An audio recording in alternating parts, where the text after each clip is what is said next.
Hello and good evening, everyone. Welcome back to White Fortress Cybersecurity.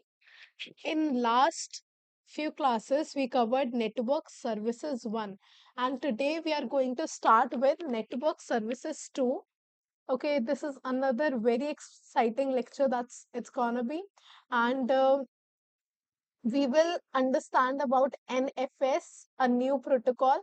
So before starting with all that, you first of all either start your attack box or start your Open VPN. So I'm going to start my Open VPN in here. I hope guys you already know how you can connect to Open VPN using your try hack me room connecting to the Open VPN in your Kali Linux. Okay, I hope that is clear to you. If not, already there's a video upon this. You can check our videos, and there you will get how you can connect to your Open VPN with Try Hack Me Rooms. Okay, so I'm gonna start it. Mm. And here, if I if config, here is my new IP. Okay, this is my TUN0 interface, and this is the new IP, OpenVPN IP that I have got. Um, and also here, we will also start our machine already because it's gonna take a little while.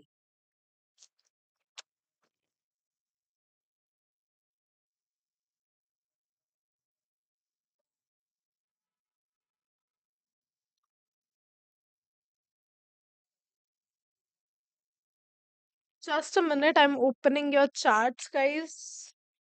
All the messages so that I can see if you have any doubts, any question, you can let me know in the comments.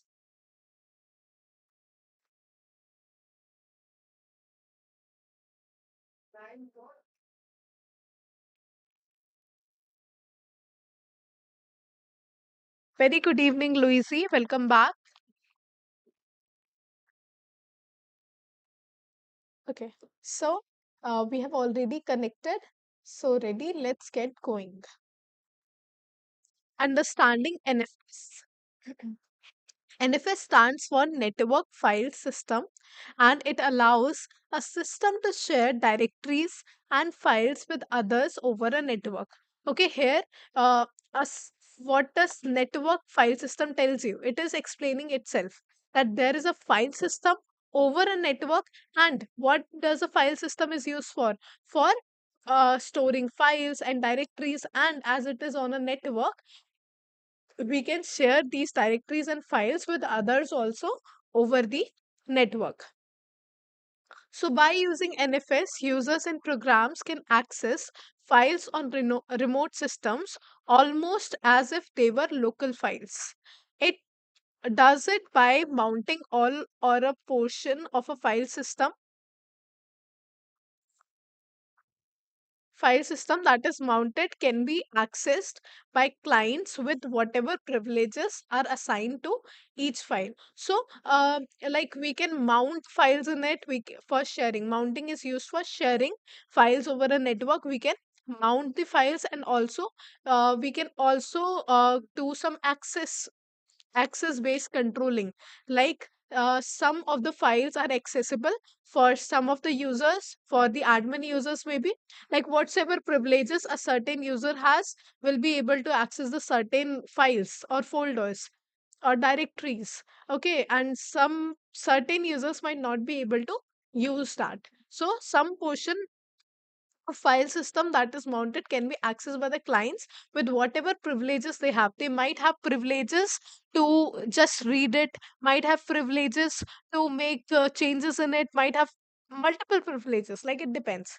Is the working of FTP and NFS are same? No, your FTP, file transfer protocol, and NFS, they are very different. They are both very different. So this is sharing directories and files over a network. And if we talk about that is your file transfer protocol, FTP, we are able to download the files over the network, or we are able to upload files over the network. This is also like sharing directories, but they have a very huge difference. Okay, so with that, let's see the difference between FTP and NFS as well.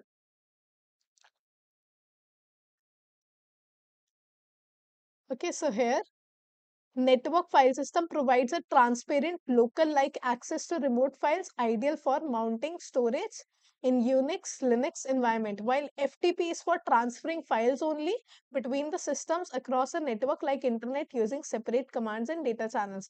Okay, they work on different ports, they work on different data channels, we use different commands to access your NFS and FTP ports as well.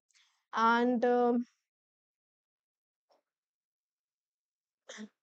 NFS access provides mounting that we can share it on a network, but FTP performs transfer. It's like like sending. I am sending you a file. Okay, this is that is where some kind of, you can say, FTP is being used when I'm sending you a file or I'm receiving a file from you. But all the people who are sitting on a particular network are able to access certain files, certain directories. That is your mounting. I hope this is clear to you. And NFS is more transparent and anyone on the network can use it. It's like local file system, you can say. And FTP is explicit. Like I have to input some commands, I have to input username and password to get access of certain files. Okay, and use case NFS is used for sharing directories and FTP might be used for moving files or downloading or sending files. Security, FTP is inherently insecure. Of course, FTP is very insecure. While NFS has got a little bit more security, but still, I will not consider it a very secure protocol either. Okay, if we talk about FTPS, FTP secure. So, if we talk about that, it has also got encryption, but again, FTP is not a very, you can say, a good protocol or a good service to start with if there is not enough encryption and enough good password. So still attacks like password cracking can occur if we are using FTPS like protocols. Okay, so the portion of file system that is mounted can be accessed by client by whatever privileges they have. How does NFS work? We don't need to understand the technical exchange in too much details to be able to exploit NFS. So we don't need to like learn how exactly all that is going on in the backend. But of course, we should have a little bit of idea how things actually work in the backend. Okay, if you do not have any idea about the backend, so it might be a little bit difficult for you guys. Okay, and guys, do not forget to like the video and subscribe to the channel. So, how does NFS work? We don't need to understand the technical exchange in too much details to be available to exploit NFS effectively. However, if this is something that interests you, I would recommend this source. Okay, if you want to study about NFS much more in detail, how the NFS works, so here you can read it, how files are mounted, um, and some other stuff, how it deals with the larger files, logging, how does its logging work, how it makes logs, and there are many things you can go through. So first, the client will request to mount a directory, okay, to share it on a network from a remote host on a local directory. Just the same way it can mount a physical device. The mount services will then act to connect to the relevant mount daemon. So, what is a mount daemon? The person who's sharing all those files using the protocol RPC. Okay, the server checks if the user has the permission to mount whatever directory has been requested. So also the server will check that whosoever is mounting that or sharing a specific directory over the network has permission to do it or not. So it will then return a file handle which uniquely identifies each files and directories that is on the server. Then it will, if someone wants to access a file using NFC, an RPC call is placed to NFST daemon.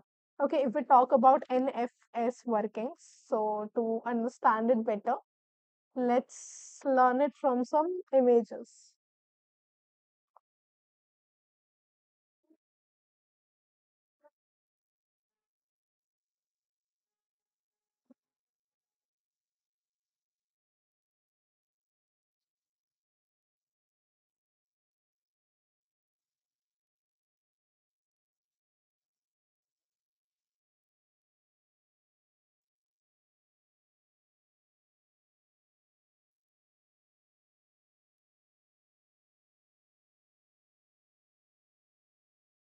Okay, like for example,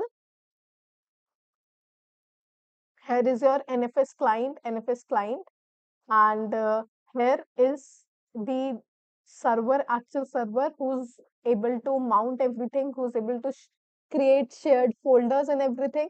Then res- client will be able to receive all those files, will be able to see all those files in this path. Mount client, this is the path on the client side where they will be able to see the data in the from this side, from the mount share side. Okay, this is how their directories will look like, and this is how on the server directory will look like, in which all the files can be hosted, you can say, hosted or can be shared. So the person who's sharing all these files will put it in mount share in the NFS server, and the clients receiving it will be receiving it in the mount client.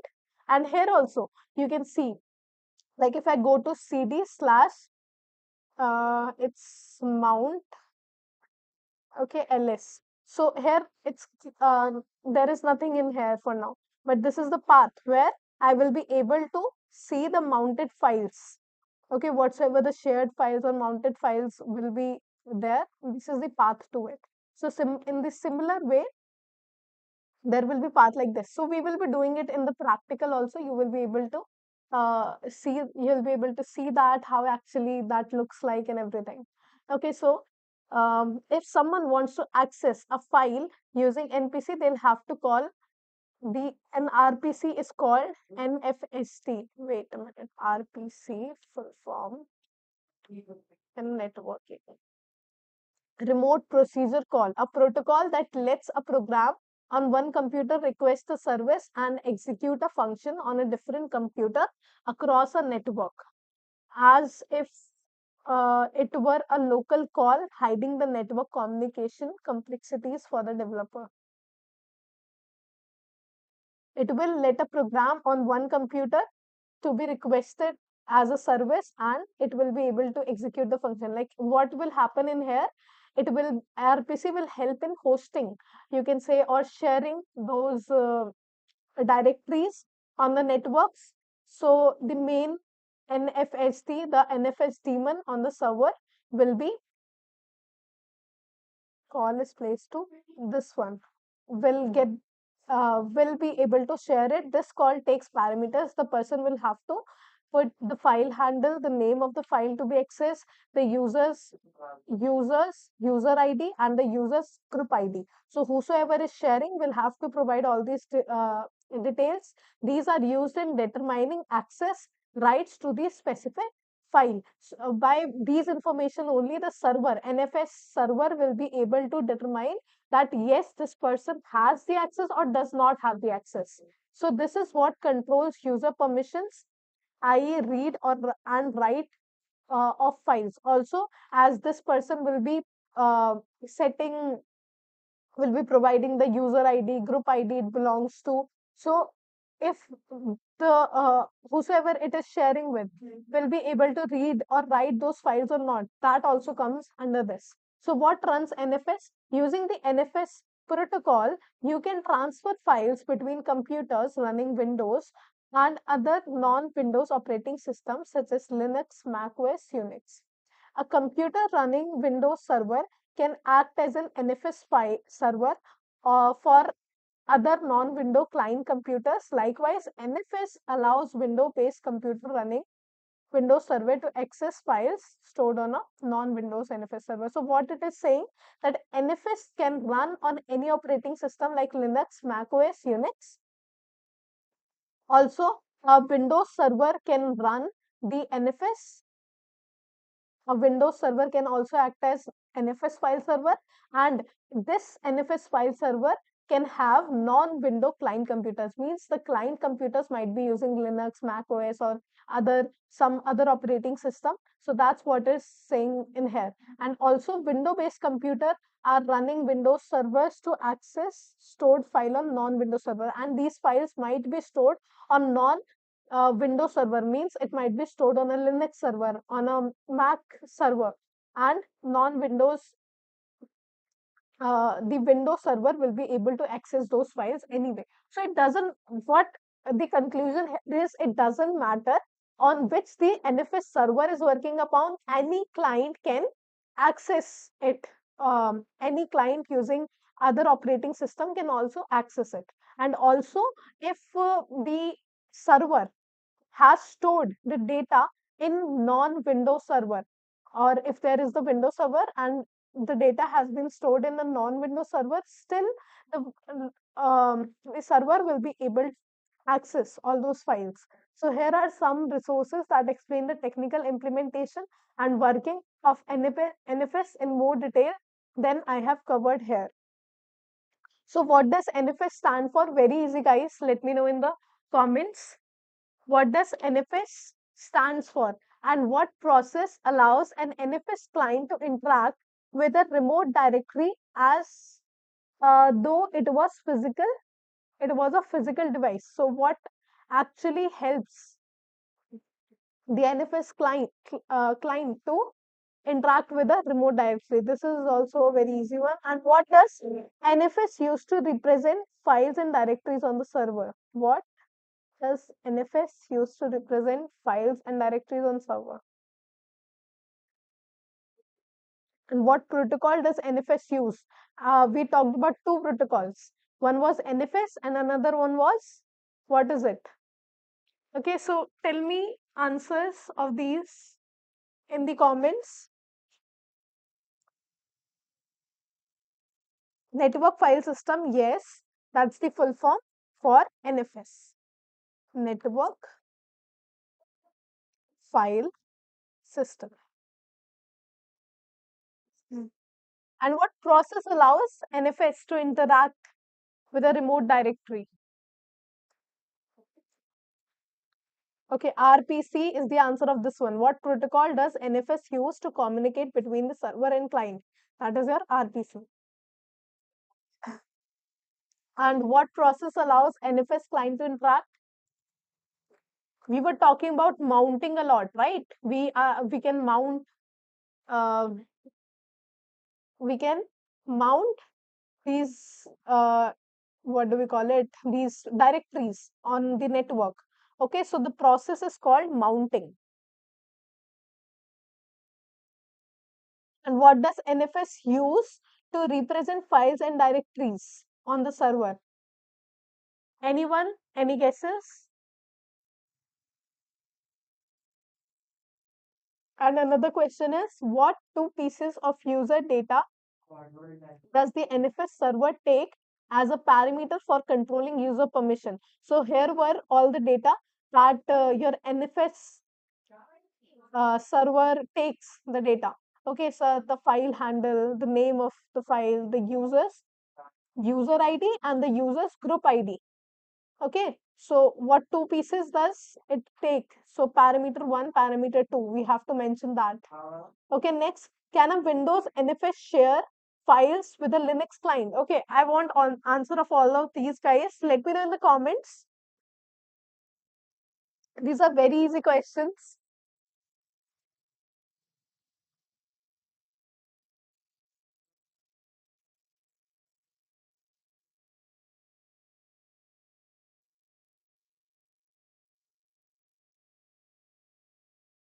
Anyone?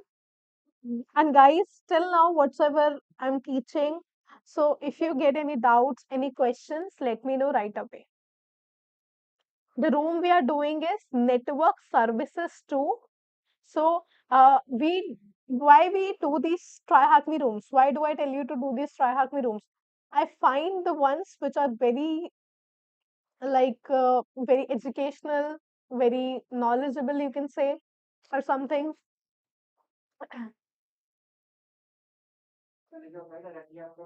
So you guys also can practice, okay, all these rooms. That's why I usually do practical in the try hack me rooms. Okay, so file handle. What does the NFS use to represent files and directories on the server? It's called file handle. And what are the two pieces of data? User ID and group ID.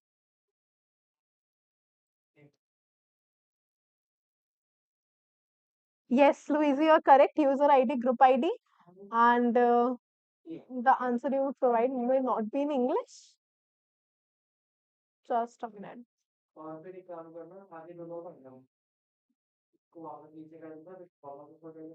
Group ID. We're going too fast. Please try again in a while. Okay, this is okay. The spelling is wrong. User ID. Okay, next. Can a window NFS? Yes, we just talked about it. That Windows NFS server can share files with a Linux client. Yes. And can a Linux NFS server share files with a Mac OS client? Again, yes. So it doesn't matter which operating system is being used. Unauthorized. I'm gonna just copy and reload the page.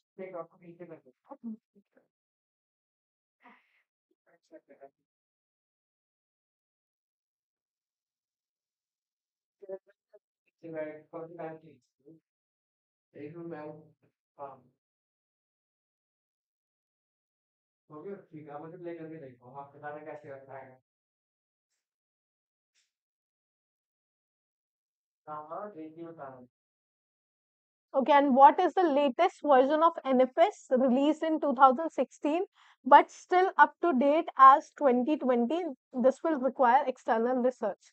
So let's see what is the latest version of NFS.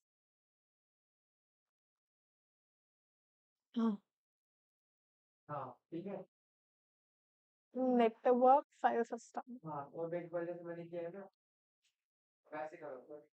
4.2.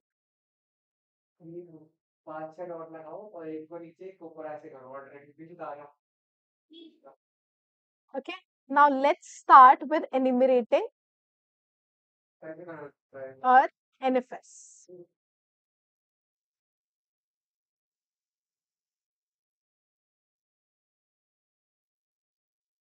So first of all, we'll go with the Nmap, of course, right? For the enumeration phase. Let's scan the ports. I'm gonna just copy this, and we will also be using a few more tools for it. Nmap 10, and that's it, I guess. I'll store the output in a text file named NFS result,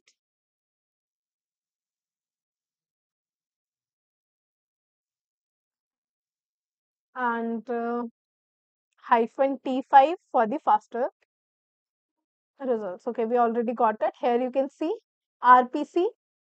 Of course, that is required to run NFS. So RPC is on 111 port and NFS is working on 2049 port, and also we have got SSH secure shell that is used for remote connection. So let's just open it here. Before we begin, make sure to deploy the room. We have already give it some time to boot. Please be aware this can take up to 5 minutes. Done.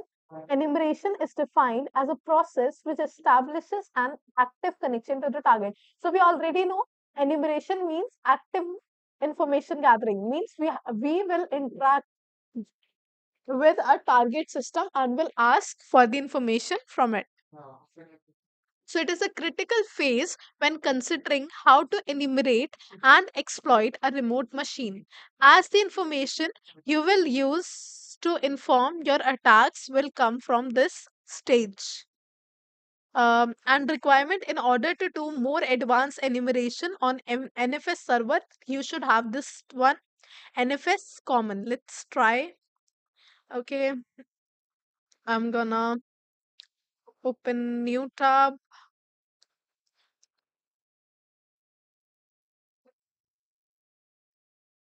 What? The N just a second. ifconfig shouldn't shut down, but I'm just checking if my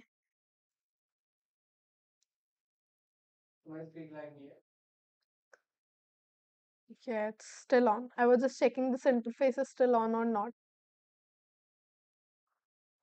And here NFS hyphen com.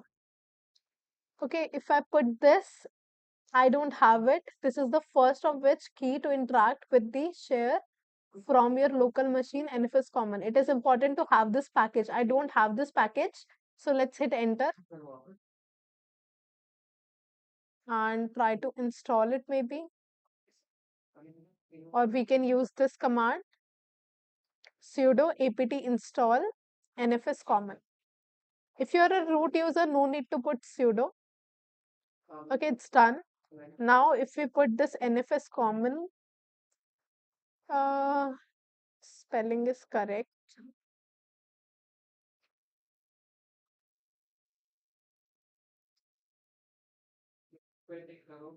Removing not upgrade. It was already there.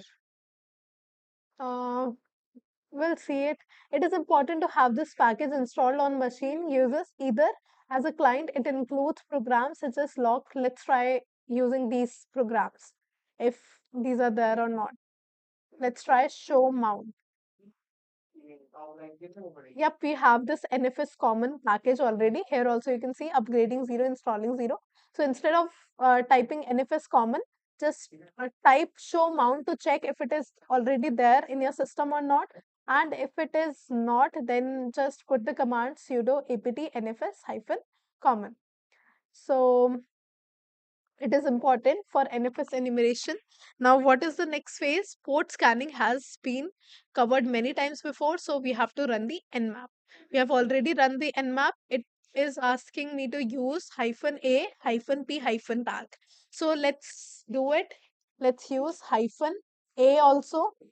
No need to put hyphen p hyphen in here because you can see all the ports without hyphen p hyphen. We were able to get all these ports. So I'm going to use hyphen a though.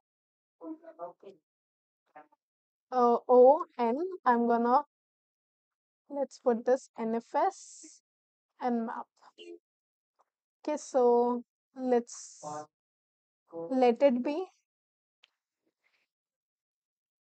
Next, it is asking us for this command sudo mount hyphen t nfs IP share temp mount no lock. So this is the command that it is asking us for using for mounting NFS shares. What will happen if we mount these NFS shares? We will be able, like we are on the same network already. How? Because we use the Open VPN. Now we need to mount. We need to just look for these folder for the mounted directories, folder directory, same thing. Okay, so we will use this command to check or to download those mounted folders onto the target IP. So here I'm going to put the command mount. If you are a normal user, you're not a root user like me, then simply put the sudo as well. Sudo, then mount hyphen t. Here also you can see hyphen T is used for type of device to mount. So that will be NFS. So that's why we are specifying that we want to mount network file system. Then execute the mount command using the mount. Then IP share. We'll have to put the target IP and then the share. Share are and the name of the share we wish to mount. So let's see if we got any shares or something in here, if we found any much more information.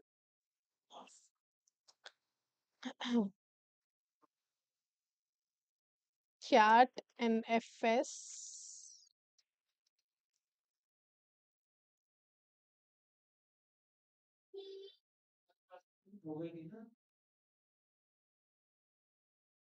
and map. Let's see if we got any other information. RPC bind is on open SSH. NFS general purpose 3 to 4 version 3 to 4. Okay, not much information using aggressive scanning either.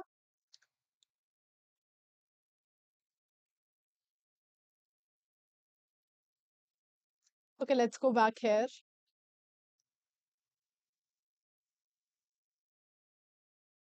Share that we want to mount hyphen no lock specific, not to use NLM locking.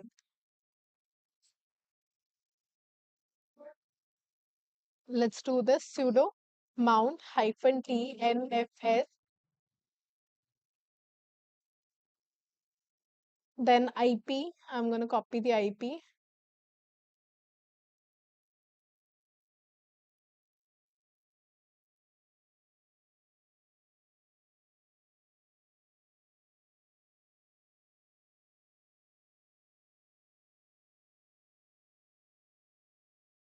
And we don't have the share name yet.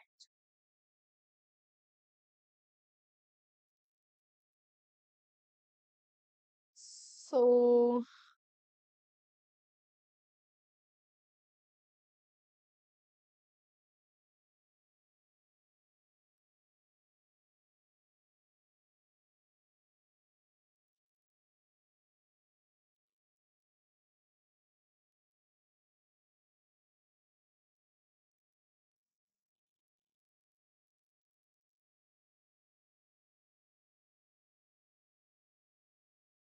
let's try the command show mount hyphen e. Okay, so show mount is basically used for showing mounted uh, shares. Okay, hyphen h, and hyphen e I used for exporting the list for this specific IP, for exporting the mounted directories. Okay, so we got the share also home. Okay, home is that share that we want to gather information about. Then hyphen no lock, hyphen no lock. Okay, you can't find mount this home, can't find in etc. Yes. Temp. Okay, I forgot to put temp mount. To store it temporary in the whatsoever this mounted share is, I want to store it temporary in the hyphen temp mount folder mount. So this is the path I'm giving. It says temp mount does not exist. So let's make a folder first of all. Mkdir hyphen temp hyphen mount. Now let's run this command again. What I'm doing, mounting network file system of this specific IP having this share. This share we found using show mount hyphen e and the target IP, then storing the mount this mounted share in temporary mount and no lock so it doesn't get locked. Now let's see. Okay, it is done. Now there is no error. Now let's go to cd slash temp slash mount and ls. Here you can see we are able to see two mounted directories. Ritik, free हो एक बार बात कर लेना इनसे मैं class ले रही हूँ उनको बोल देना okay so how many ports are open on the target machine let's so when we run this thing here we saw 22 port is open 111 port is open T0 2049 port is open so three ports okay not your answer is incorrect so let's try to run this nmap with hyphen p hyphen also and this time I'm not gonna store it store because there might be more ports that are open and we didn't use hyphen p hyphen so we are not able to see them. And guys, do not forget to like the video and subscribe to the channel if you're liking all the practical stuff. And also our new series is out, Python for Hackers. So just go guys, look for it. Okay. So it's gonna take a little bit time till we got our answer. Till then, guys, like the video and subscribe to the channel. We're doing something really exciting, mounting, gathering information on the target system with the mounted directories.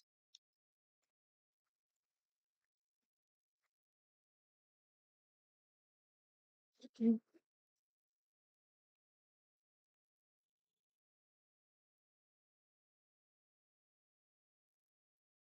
68% done. And which port contain the service we are looking to enumerate? So we already got that answer. Let's um, and guys, let me know if you have any doubts, any questions till now.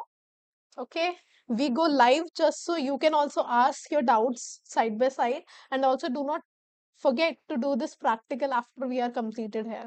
Okay, also do the practical, try it on your own so that you will also learn how the things actually work on the real network. Here I'm gonna cat NFS result. Where is that file? MNO? No.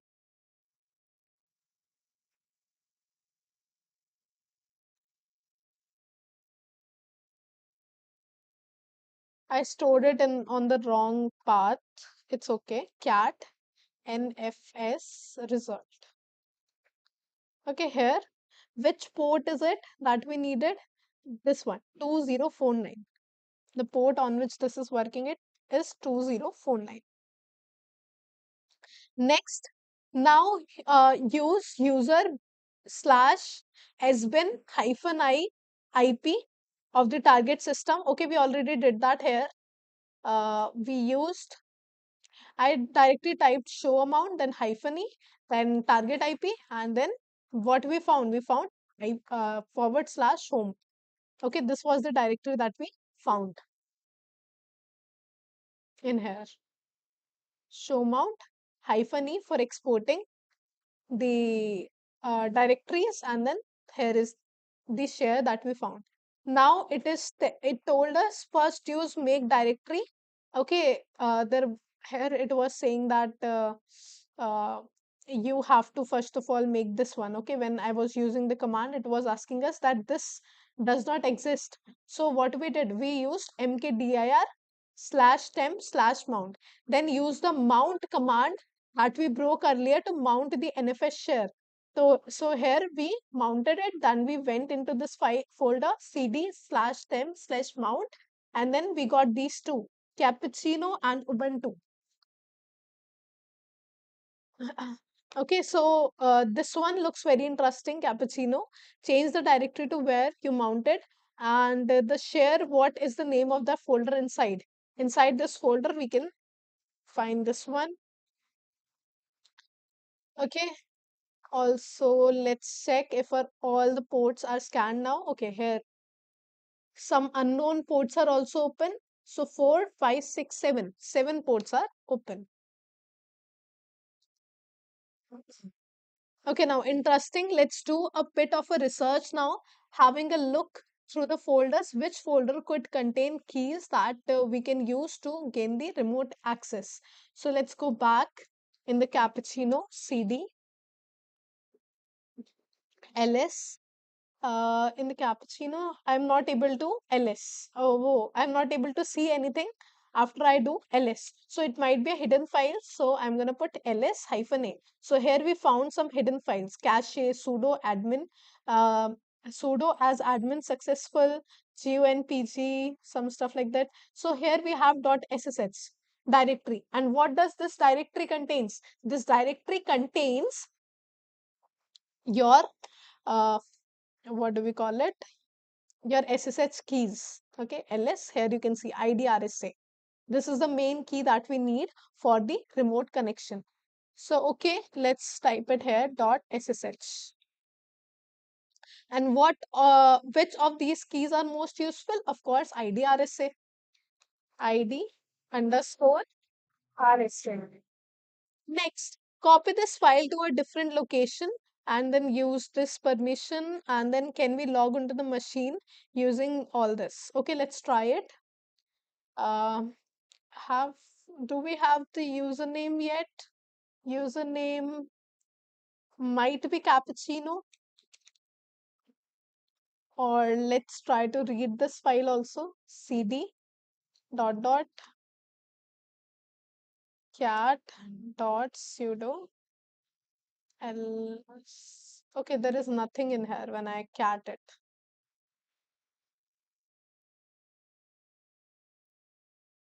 We have the IP.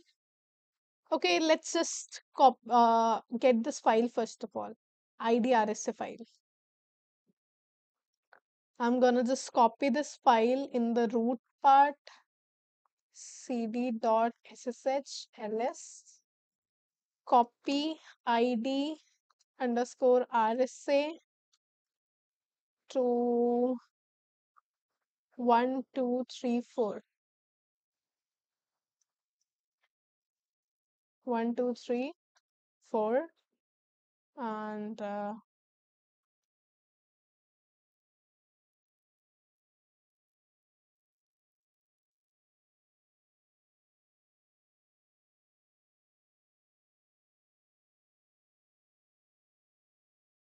I hope this is the same file, because in the last class also I think I used IDRSA file, so I'm not sure.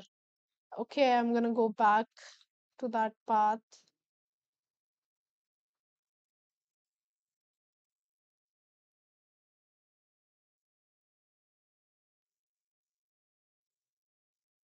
Let's just use it here only. Doesn't matter. cd.ssh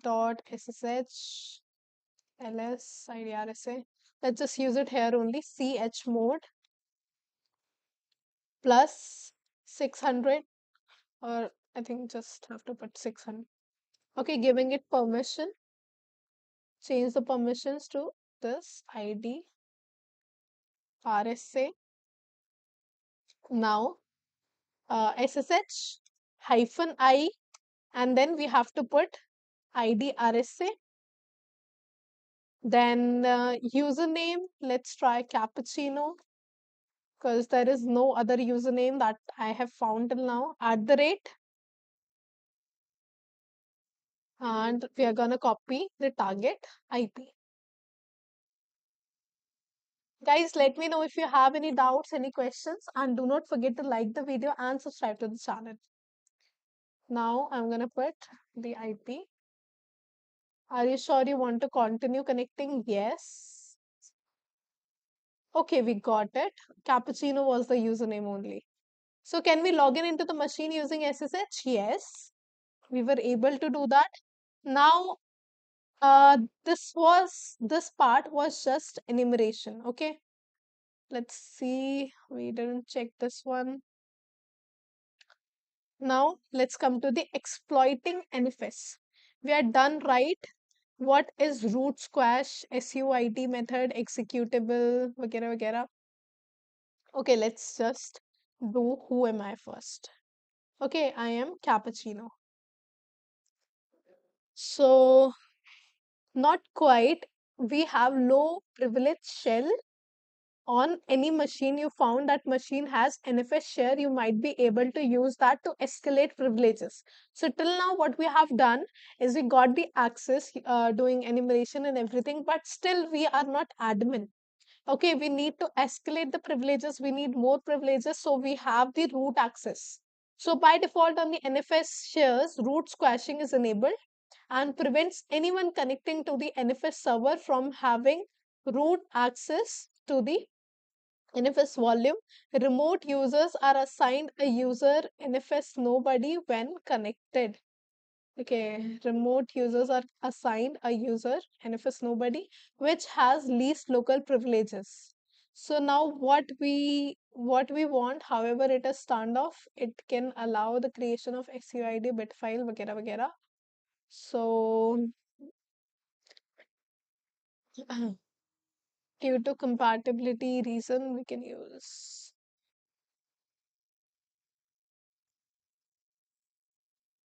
Okay, let's try doing the practical part. Uh, We can set SUID. Essentially, this means that the file or files can run with the permission of the files of owner and group, in this case as the super user. We can leverage this to get with the shell privileges. So go to, let's ls here, nothing, ls hyphen a. Okay, here are all those files that we got, right? We still do not have the admin privileges. That's why it's saying so. So let's use this command, scp command, sc. We can use scp command.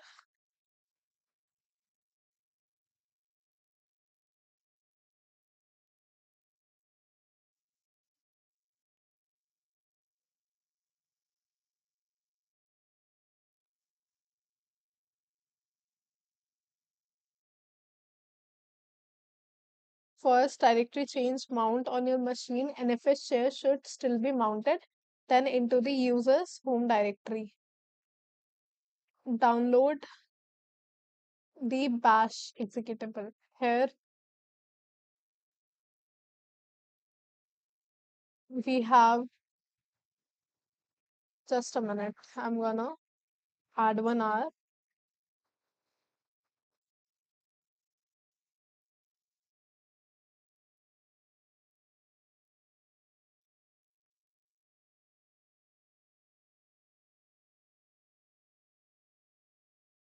Go back here.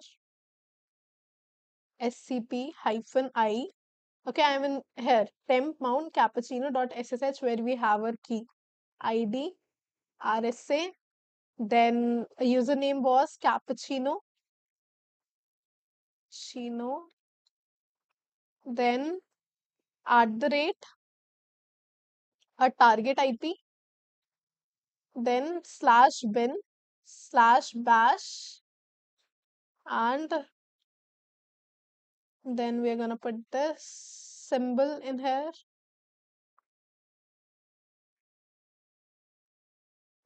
slash download, slash bash.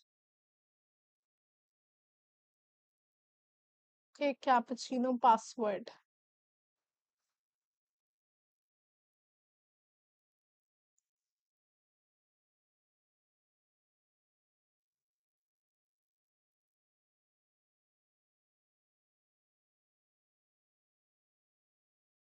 We can gain privileges via weak file permission or shells escaping. Right. Uh, the time is also getting late now. Download the executable to your download directory. I think this has to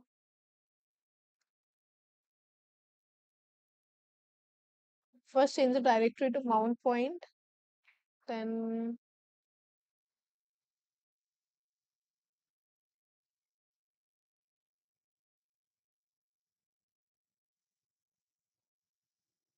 let's do it tomorrow. Okay, all our time is almost up and we have got a little bit long way to go for this one. We'll do the exploiting NFS tomorrow on the same time, 5 p.m. to 6 p.m. I have another class now. See you guys tomorrow on the same time. If you have any doubts, any questions till now, let me know. And you guys also do all the practical that we have covered till now. It might look tricky, it might take you some time, but it's worth it. Okay, bye bye, guys. See you tomorrow.